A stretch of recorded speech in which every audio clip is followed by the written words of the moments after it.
welcome back to B.L.O.W TV. As promised, on today's video I will be talking about my pregnancy thus far. So I want to start my video off by giving out a disclaimer.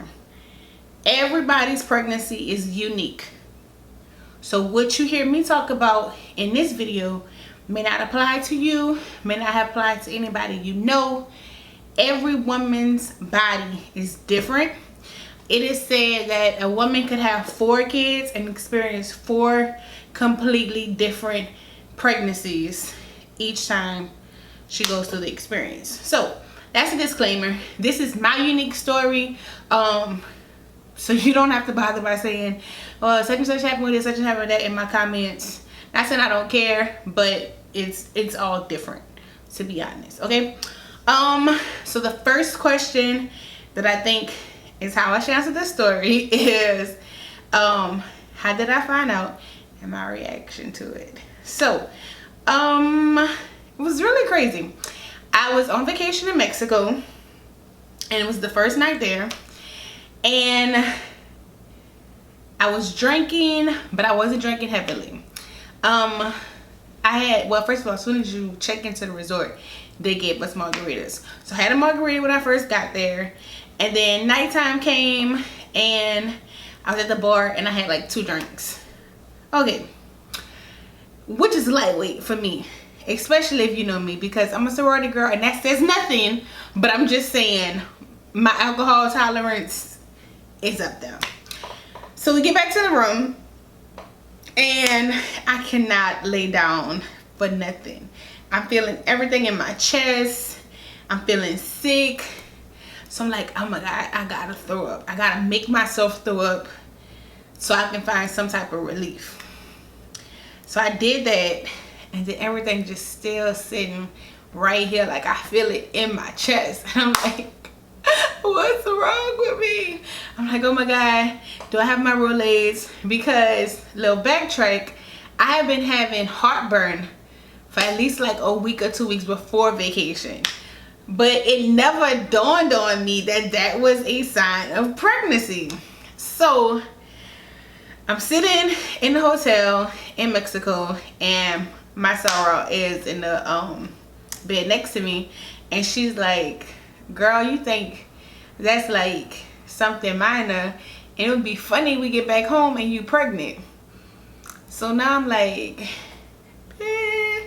why would you say something like that while we on vacation? Like that put like a whole Debbie down to my entire trip. I was paranoid. I was like, well, I don't want to be drinking, I don't want to be doing this, it was just like, it made me insane in my mind just thinking about the possibility.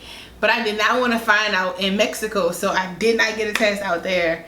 I just refused. So I enjoyed my vacation without getting drunk, which was like, how do you not get drunk in Mexico?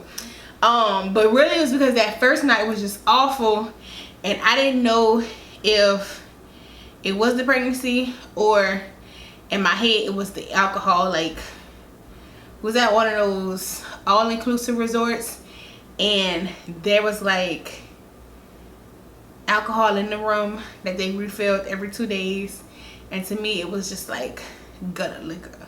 So if you don't know what gutter liquor is, that's like the bottom of the trenches liquor, like the liquor that will get you fucked up off of a sip. So I refused to drink any of it because I needed to make it back to Louisiana. I was like, I'm about to play with them. I was like, nope, not gonna happen. It was scary. I was like actually out there in Mexico with a passport. It was crazy. I was like on no cruise. I was out there for a whole week. I was not trying to get messed up, and then no. So that happened. Got back home, still didn't immediately take the test. I think it waited till the end of the week, like that Friday, that Saturday. And I was like, you know what? I just need to get it over with. I need to take this test. So I waited till my boyfriend went to sleep. And I took the test. Whew. And when I saw that plus sign come across that pregnancy test, I was shocked. I was like, this test must be old. You know, like I was in disbelief. And for my own personal reasons. So again, completely being vulnerable here. Before getting pregnant, throughout my entire life, I have an irregular menstrual cycle. So which means, for my guys who watch my channel, I don't get my period every month. So it would have been really hard for me to find out, like it was, that I was pregnant because I don't have a regular cycle. So in my head, now I'm gonna let you know, disclaimer, no doctor has ever told me this, but in my head, that was gonna also make it really hard for me to get pregnant, because I just felt like something in there wasn't going right. But I never want to get it confirmed. It never really mattered. My faith is always in God. So I felt like whenever I was like going to be ready for a child, you know, everything was gonna work itself out. But you know, God got a way of, you know, shaking things up. So that was my, you know, why I was in disbelief. I was like, is this real? Is this happening? Mindful, because it's not like I was avoiding getting pregnant, because I wasn't on no type of birth control, because I don't believe in it. Even though I tried it, I just didn't work out. I probably did one dose and then stopped it. So I wasn't doing anything to prevent it, if that makes sense. And it had been a while, so I was in disbelief that it finally had happened. Cause not saying I was trying, but I was just like, nah, okay. So after I kind of got like, oh, this is real. No, I did not go wake my boyfriend up. I actually prayed. So like I said, my faith is in God. I immediately prayed that everything goes good. You know, I just went into prayer. That's all I'm gonna say about that. I'm not gonna confess my prayers, because that's between me and God. But I did go into prayer immediately and then went to sleep. And then the next morning I woke up, drunk some water, but you know, you already have that little morning pee, and I took a test again. I took another test, and this time I walked out the bathroom with it to show my boyfriend. And I'm like, yeah. Yeah. So his reaction, he was like it kind of took a while, but like not took a while, but he was just like he straight put me on like, you know, you about to stop doing this and this, and we gotta do this and that. And it was like boom, like it was like, okay, this is happening, this is real, okay, this is the game plan. So I left that with like, oh God, you know, like he didn't really say like but he wasn't like but I'm like, oh, now I'm thinking about all these things I have to do. Like, of course, yeah, I know I gotta start partying, I know I can't go no more vacations this year, like I knew all of that. But then him saying that was just like, damn. Because like he had put me on these restrictions before I could even see the doctor, and the doctor put me on the restrictions.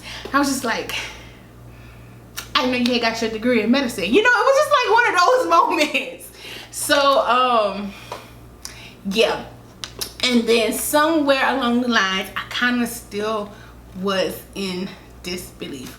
Like, I was like, you know, I haven't had those tests sitting in there for a while because I had some scares before. So I was like, you know, what if they were old? So then I went on my lunch break and got a few little dollar ones from the Dollar Tree. And they all came back positive. So that's when I was like, for sure, like, okay, yep, this is happening. I'm about to have a baby. There's a baby inside of me. Woo. Okay, so went and did my research. Because contrary to what people believe, you can't just like call up on the phone and be like, yeah, I'm pregnant, I need to see somebody, make me an appointment today. Doesn't work like that. So I had to research what hospital I wanted to go to. And I didn't have like a regular gynecologist or anything, so I had to research who I wanted to do all of that, and found an amazing person who also graduated from LSU. It's kind of biased why I chose her. Yeah, so yep. Appointment didn't come for like another 2 weeks. So in between that time, I was standing up in the middle of class, and I feel this like flow of blood coming. Now, my ladies are gonna understand this. Men, I'm so sorry. It didn't feel like a heavy period, but it felt like, you know, like when you like walk and you feel like that little drop. That's like all that blood coming down, ladies. Yeah, that's what it had felt like. And I froze. And I was like, I'm not supposed to be feeling that. So I text somebody to come cover my classroom, and I shot it to the bathroom. And to my belief, I think that's the word I want to use, I definitely had some bleeding going on. So I get in all this panic, texting my principal, I'm texting my boyfriend. I'm like, I'm on me to the emergency room, period. So I pull up there, boom, he meets me there. And if you know about the ERs, you know I spent the entire night from like 2 something or 3, whenever I left school, until like 11 o'clock that night in the emergency room. They did a lot of tests on me. Had to confirm the pregnancy. They had to do what they, you know, kind of was an ultrasound, whatever. It wasn't really one. Well, I mean, they did one, but they couldn't show me nothing. They couldn't see nothing because they said I was so early. Yeah. But they said everything was okay from what they was looking at. And they put me on pelvic rest. So, if you're like me, I'm like, what that is. But at this point in time, it's 11 o'clock at night. They just give me a paperwork that's like, oh yeah, you on pelvic rest, boom, and walk out the doctor and walk out the room. And I'm like, ain't nobody explain to me what it is. So of course I use Google, and I'm seeing all kind of stuff, and it's like, oh, it just means no like sexual intercourse, you know, like nothing's supposed to be inserted in the woman's vagina. I'm like, okay, no sex.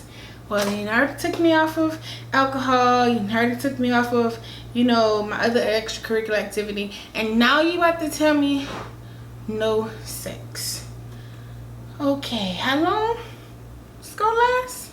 All right, and I guess a little sidetrack. The reason behind all that and the reason the bleeding was because they had found the cyst on one of my ovaries.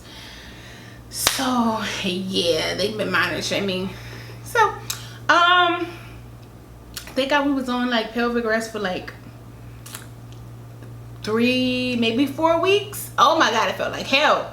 It felt like hell because, you know, like when somebody tells you not to do something, that's when you want to do it the most. Y'all don't be feeling like that? Well, that's how I feel all the time. Like, you tell me not to do it, I'm gonna do it. So I kind of don't get mad when I'm teaching and I have students who do exactly what I ask them not to do, because it's like, whew, I get you, I understand you. It's that impulse, because they be that impulse in me. Like, they tell me not to have sex and I just keep saying like, babe, just one pump, just put it in one time, you know. And then he keep looking at me with the side eye, like, just go sit down somewhere, you're gonna be all right. And I'm just like, you don't understand. And this one time it's the hormones, or at least that's what I'm telling myself. Like, you know, I just need it. It's been like 2 weeks. I can't drink, I can't do nothing. Whew. I was emailing the doctors. I was like, yeah, when I get this follow-up appointment, cause something gotta shake. Yeah. Whoo. So luckily I had the follow-up appointment at like that 4-week mark. Boom. Email back the next day, was like, everything was good, you haven't been experiencing no pain. No, I haven't. Boom, off pelvic rest. Yes, give it to me, daddy, bring it to me, because I need it. I need it now. Yeah, so along with all of that, first trimester blues. I have been experiencing carpal tunnel in my right hand since like early stages of finding out my pregnancy. So if you're not familiar with carpal tunnel, I'm gonna save you to Google. It's like when I wake up in the morning, I could flex my hand, but I can't actually grip and hold stuff. Like me trying to hold my toothbrush was causing pain. Me having to brush my hair was pain in my hand. I kind of chucked it up to me being actively involved in softball practice, so I kind of slowed up with that.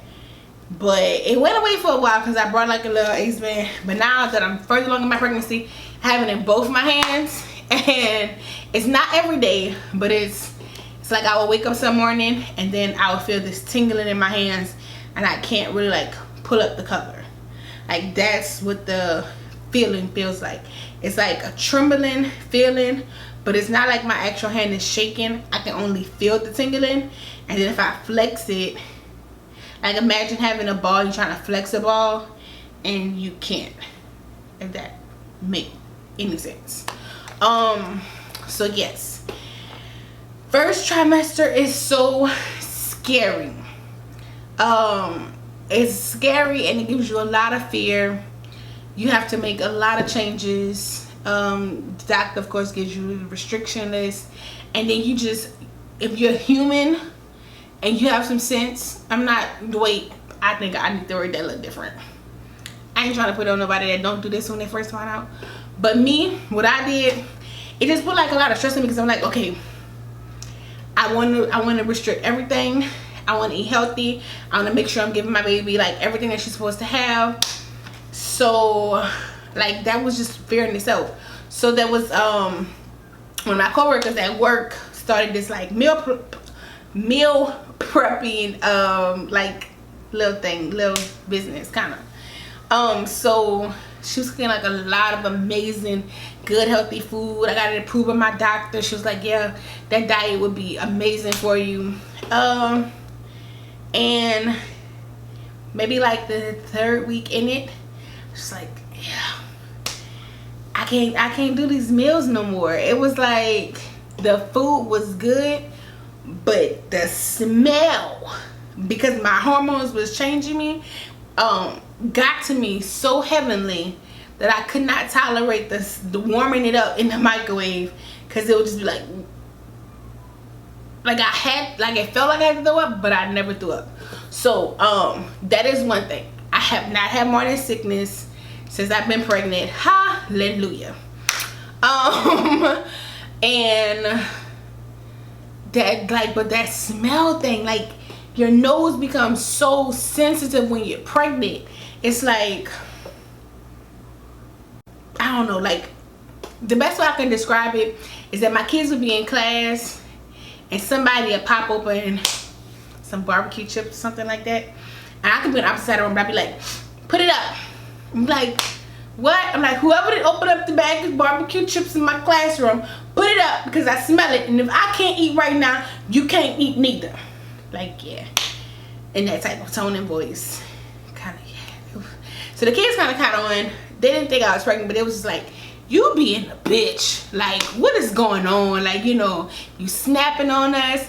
And then they had some of these little girls who, we had this love-hate relationship. We kind of play like that. They'd be like, your period must be coming down, because every time you act like this, your period come. How do you, what? Now you trying to track my, okay. Now granted, even though I told y'all, which is true, I was having irregular cycles, my body still goes through the changes. So it would be like a certain side of month where like my hormones is changing kind of, but I don't really bleed. So what I hated that they were striking me like that, like, mind your business, this is my body, you know. I'm so sorry for keep saying because I hate that. I took public speaking classes, and I hate when people sit there and talk to me and say 30,000 times, but I'm trying to remember where I'm at, and I keep forgetting I have this paper in my hand where I should be looking at to tell me what I should be talking about next. my family reacted to it. My mom was excited. She actually was the one that kind of got me across my being nervous stage in my first trimester. Because I was just all to the like, man, you know, like this is really happening. This not like going in my timeline. And that's not a timeline, but it was like I expected another 2 or 3 years before a baby came. Like, let me get through, you know, this threshold, and you know, get through like maybe 4 or 5 years in school of teaching, not being in school but teaching, and then, you know, that jump starts and launch my acting career, and then there's the baby come along, you know. And it didn't happen that way, so I was kind of like, I'm not ready, you know, I'm not in the, you know, in the place I want to be right now in my life. And mom was just like, chill all that, you know, like squash all that.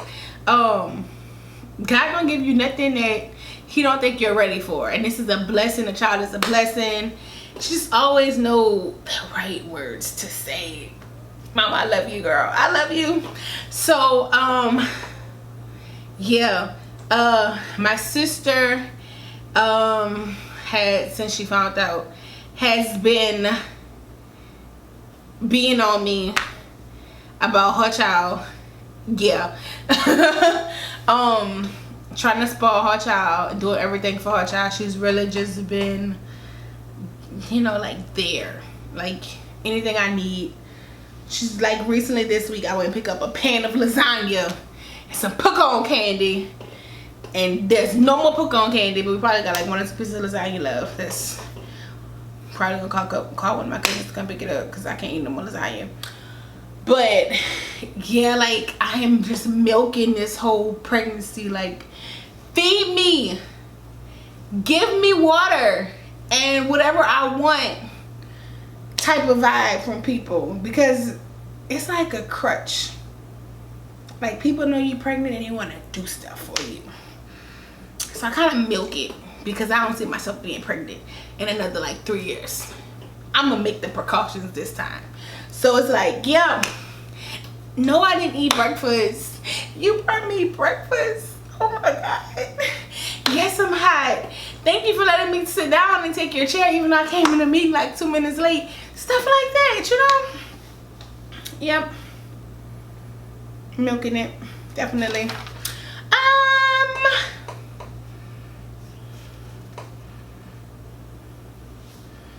Ooh. I kind of feel like I talked about everything on my list. Yeah, we didn't made it to the end of this video kind of fast. I've been talking to y'all for 20 minutes. I'm in this video, and the next time you tune in, I'm gonna talk about second trimester. Yeah. All right, y'all. Peace out.